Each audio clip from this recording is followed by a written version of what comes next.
महायुती सरकारच्या काळामध्ये महाराष्ट्रातला सर्वसामान्य शेतकरी सुलतानी आणि आसमानी संकटाने जो होरपळत आहे, त्याच्या कांद्याला असो किंवा इतर कुठल्याही मालाला कसलाही हे सरकार हमीभाव देत नाही. फक्त कर्जमाफीची वल्गना करतं.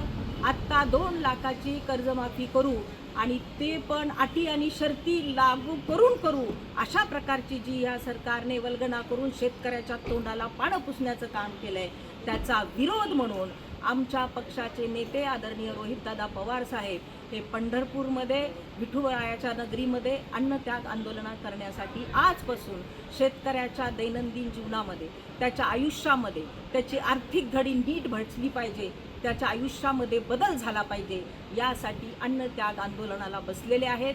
त्यांना समर्थन म्हणून आज बीडच्या जिल्हाधिकारी कार्यालयासमोर आम्ही शेतकरी आणि आम्ही आमदार रोहितदादा पवार यांच्या अन्नत्याग आंदोलनाला पाठिंबा देण्यासाठी आज जिल्हाधिकारी कार्यालयासमोर आम्ही निदर्शनं केले. आमचा आमदार रोहितदादा पवार साहेब यांच्या आंदोलनाला पाठिंबा आहे आणि या सरकारचा आम्ही या आंदोलनाद्वारे निषेध करतो.